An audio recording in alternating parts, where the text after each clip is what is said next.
Alrighty, good morning. Welcome to another day of Bible in a year.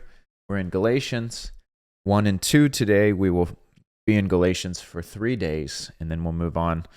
Let's pray, and we'll jump right in. Father, we love you. We thank you in the name of Jesus, just for this day, for this new book. Pray that you'd speak to us, reveal things to us, God. In your name, amen. All right, here we go. Paul, an apostle, not from men nor through man, but through Jesus Christ and God the Father who raised him from the dead, and all the brethren who are with me, to the churches of Galatia, grace to you and peace from God the Father and our Lord Jesus Christ, who gave himself for our sins, that he might deliver us from this present evil age, according to the will of God, our Father, to whom be the glory forever and ever. Amen. I marvel that you are turning away so soon from him who called you in the grace of Christ to a different gospel, which is not another. But there are some who trouble you and want to pervert the gospel of Christ. But even if we or an angel from heaven preach any other gospel to you than what we have preached to you, let him be accursed. As we have said before, so now I say again, if anyone preaches any other gospel to you other than what you have received, let him be accursed. For do I now persuade men or God, or do I seek to please men? For if I still pleased men, I would not be a bondservant of Christ. But I make known to you, brethren, that the gospel which was preached by me is not according to man. For I neither received it from man, nor was I taught it, but it came through the revelation of Jesus Christ. For you have heard of my former conduct in Judaism, how I persecuted the church of God beyond measure and tried to destroy it. And I advanced in Judaism beyond many of my contemporaries in my own nation, being more exceedingly zealous for the traditions of my fathers. But when it pleased God, who separated me from my mother's womb, and called me through his grace to reveal his Son in me, that I might preach him among the Gentiles, I did not immediately confer with flesh and blood, nor did I go up to Jerusalem to those who were apostles before me, but I went to Arabia and returned again to Damascus. Then after 3 years I went up to Jerusalem to see Peter, and remained with him 15 days. But I saw none of the other apostles except James, the Lord's brother. Now concerning the things which I write to you, indeed, before God, I do not lie. Afterward I went into the regions of Syria and Cilicia, and I was unknown by face to the churches of Judea, which were in Christ. But they were hearing only. He who formerly persecuted us now preaches the faith which he once tried to destroy, and they glorified God in me. Chapter 2. Then after 14 years I went up again to Jerusalem with Barnabas, and also took Titus with me. And I went up by revelation and communicated to them that gospel which I preach among the Gentiles, but privately to those who were of reputation, lest by any means I might run or had run in vain. Yet not even Titus, who was with me, being a Greek, was compelled to be circumcised. And this occurred because of the false brethren secretly brought in, who came in by stealth to spy out our liberty, which we have in Christ Jesus, that they might bring us into bondage, to whom we did not yield submission, even for an hour, that the truth of the gospel might continue with you. But from those who seemed to be something, whatever they were, it makes no difference to me. God shows personal favoritism to no man. For those who seemed to be something added nothing to me.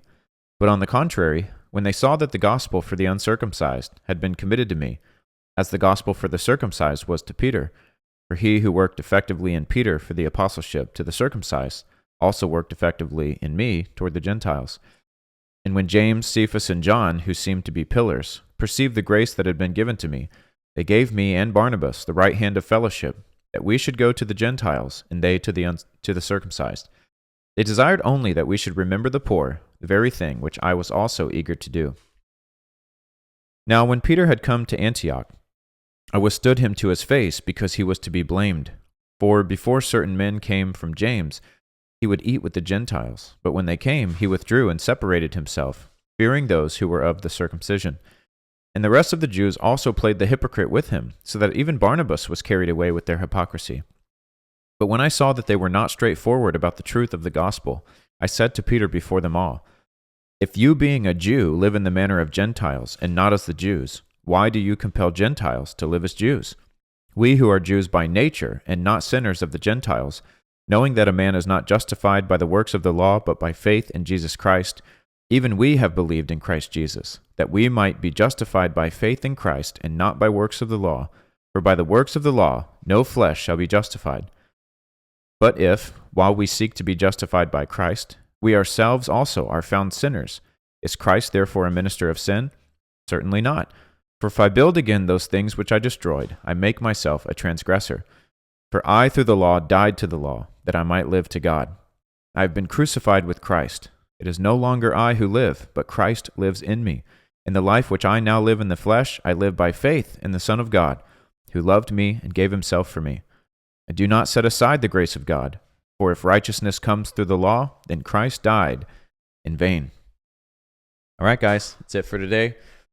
See you tomorrow, bright and early, for another day of Bible in a year. God bless.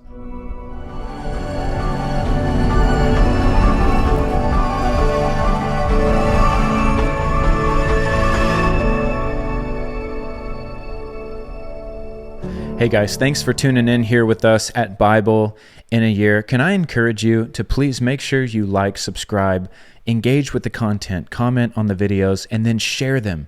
That is how we are going to see a global movement, is if everyone shares it with someone else. This is not about someone getting popular or anything. We're just reading the Bible. So if you want to see the Bible go viral in 2025, share this video. And let people know this is happening every single day. Get them involved. I also want to say this, as a prophetic act, what we're doing, this is a lot of manpower, a lot of time. I'm a busy guy. I travel a lot, over 60,000 miles a year, running a ministry, Promise Keepers, a national men's ministry. We're putting on events. We do a live weekly Zoom every Wednesday night for the guys. I lead local groups here at home. I'm just saying, I don't need more things to do, but this was on my heart. This was important. And it's not just me doing this. We have an entire team that is making sure emails go out, that is tracking all the data, that is clipping this up, that is editing and uploading and taking care of all the logistics that you don't see behind the scenes, doing the marketing, doing the PR. I'm going to ask you to do one thing.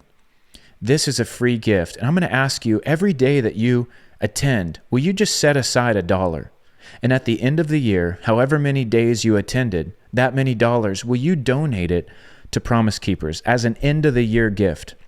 We're finishing this thing up on December 24th. Would you make a donation to Promise Keepers on Christmas Day with however many days you attended?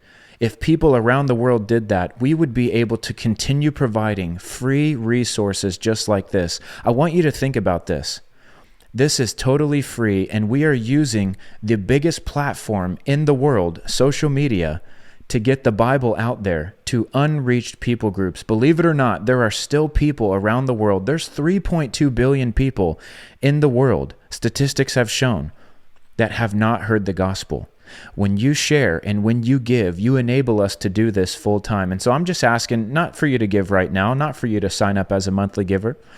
Every day you attend, just set $1 aside or make a note. And at the end of the year, make that amount donation to Promise Keepers. If you do that, we will be able to continue reaching the men of America and doing stuff like this, which is going global. So I want to thank you for joining, and we'll see you at the next episode of Bible in a Year.